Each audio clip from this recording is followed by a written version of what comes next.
We remember things that make emotional impacts on us, and I always think, like, man, that 500 square foot space, people will have no idea what transpired there. When you're an entrepreneur, you have to risk everything.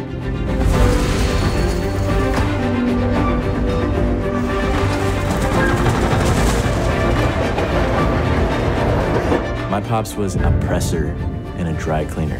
That's what he used to put money on the table for us. I was living in Harlem then, and we lived in a tiny one-bedroom apartment.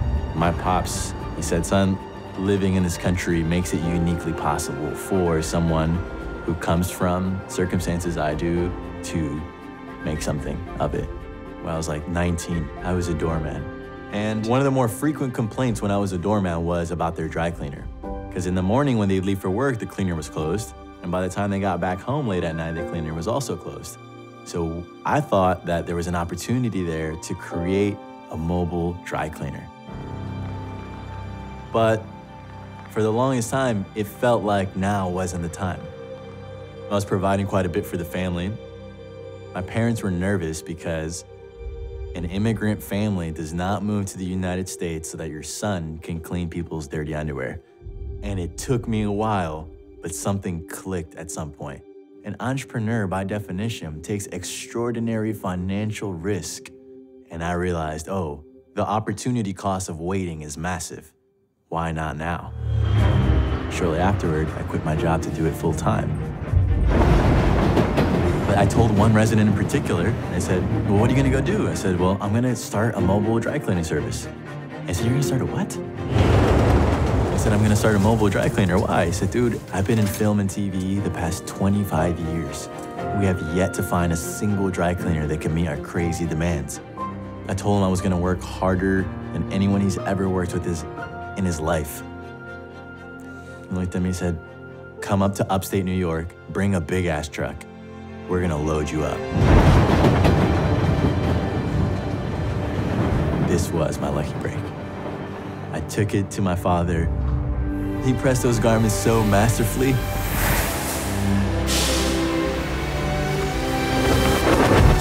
After that, Law and Order, Person of Interest, White Collar, Amazing Spider-Man 2, Unforgettable, The Nick.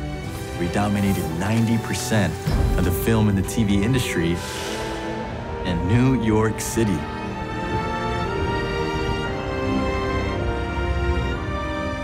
Eventually it was enough. A larger competitor stepped in and made us an all-cash offer to buy the business.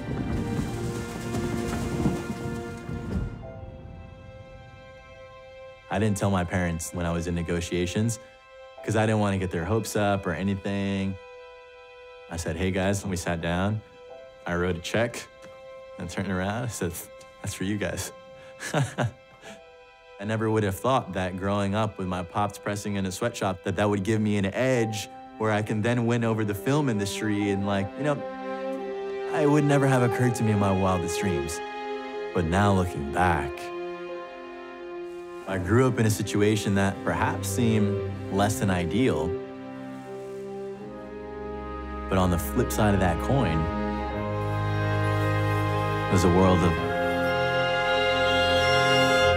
possibility.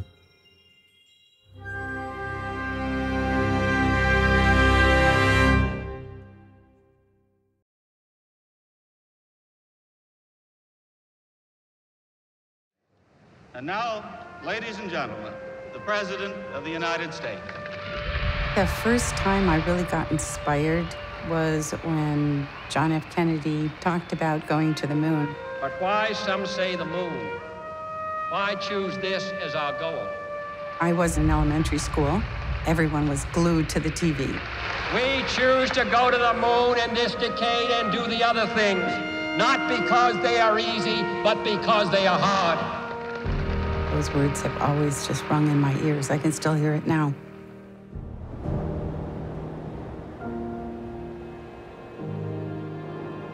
It was kind of funny. I never thought about being an astronaut.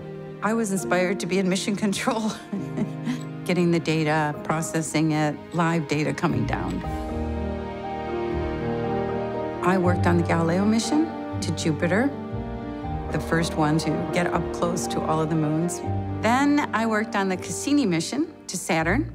Cassini has changed everything we thought about that planet. That's what's always interesting about these missions of discovery. It turns our world upside down as far as our understanding. I think it gives us a perspective about ourselves.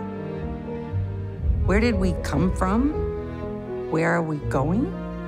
Are we alone? Your place in this universe looks very small, but it's okay then, because there's no way you're going to be able to mean something to that entire universe. One day it was like, okay, I'm going to retire. All of that excitement, it was over. I thought, wow, now what happens? Dick and I, we wanted to start a family, but we were past the age of starting a family. I had seen a poster about Angel's foster family network that specialized in babies, and I thought, okay, do you ever have to give up on your dreams? I realized how many babies are in the foster care system. So there was a lot of questions. Can we do this? Do we have time? How much does this matter? We thought about going into it gradually, but it's really not my personality. Working at JPL, you felt like this could actually change our world. What does that mean to be this tiny speck? That perspective gives you inspiration about how we fit in this world. I can't change that whole world, but this can change the world of one person. And so we thought, why not now?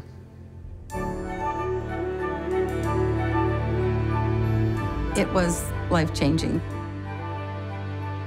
You don't think you're going to feel that way about some stranger's child.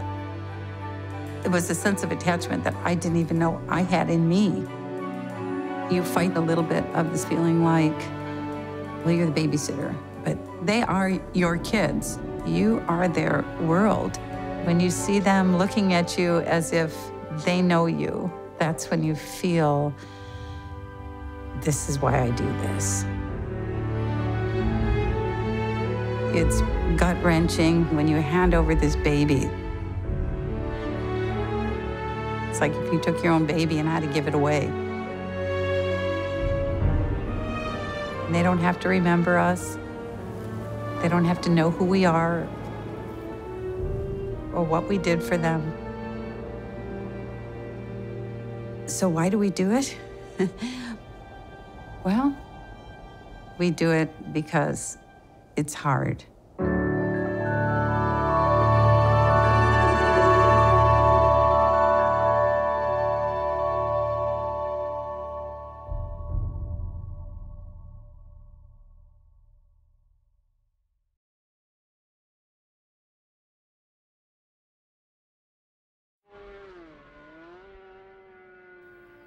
I think I'm a normal 70-year-old lady, but I don't have too many people to gauge that by, obviously. My mother always said it's not about the destination, it's about the journey, and that stuck with me, and it's short, believe it. This summer, Ron and I will have been married 52 years. He's my soulmate. He's the one that has always pushed me to take a chance to do things and don't be afraid.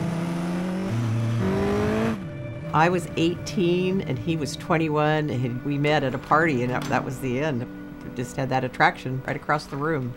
We met in March and probably got married in into July. It's like, let's go to Reno, let's get married. Young and dumb, huh? When I turned 65, I wanted to race a motorcycle. And so it was on my bucket list, and I had no reason not to do it. So I said, why not now? Let's do it. I'm proud to be different. I get an amazing thrill being on the track. Even though I've been 10,000 miles on the track, it's still a rush every time I go out there. Racing and being on bikes gives me a lot of confidence that I can do something that a lot of people can't do. It keeps you sharp, keeps you focused. It makes me feel young to do all those kind of things. It's important to me to inspire younger female riders. That's part of why I do it. They were amazed that they hoped they could do that. I want to be just like you. when I grow up. And I said, no, don't ever grow up. I hope that my generation thinks, wow, she's a badass.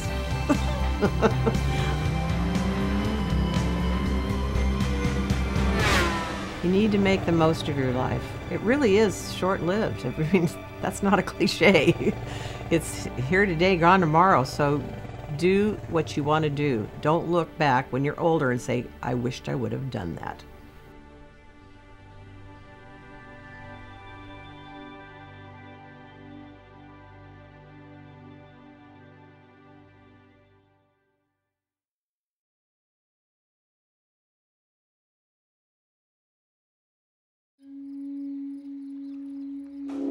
My first time in the pool, I was 49 years old. My coach was in the water telling me, jump in, Vivian. He said, haven't you been baptized? I said, not like this. I was afraid. What is gonna happen to me in all this water? The kids said, look at that old lady trying to learn how to swim. And I said to myself, why not now? And I jumped in.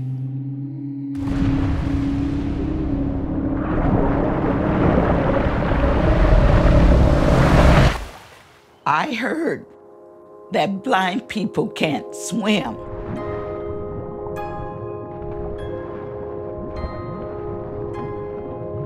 Oh, yes, they can.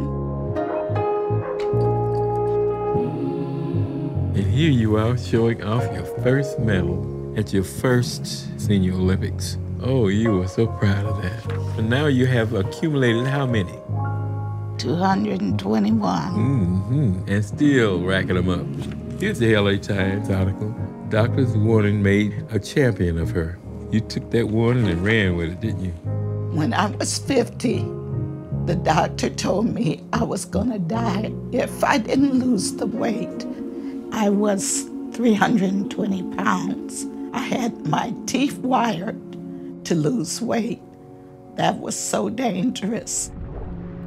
Something clicked into my head. I realized it's up to me to take control. You're kicking my butt, Vivian. I am. Yeah, you are. You should see it. Wow. I went from a size 24 to a size 12. I look delicious. I look good. I'm healthier. I have more energy. I started a foundation that teaches swimming lessons free. I've become a city commissioner for people with disabilities. On my 70th birthday, I got up rejoicing. My work is not finished.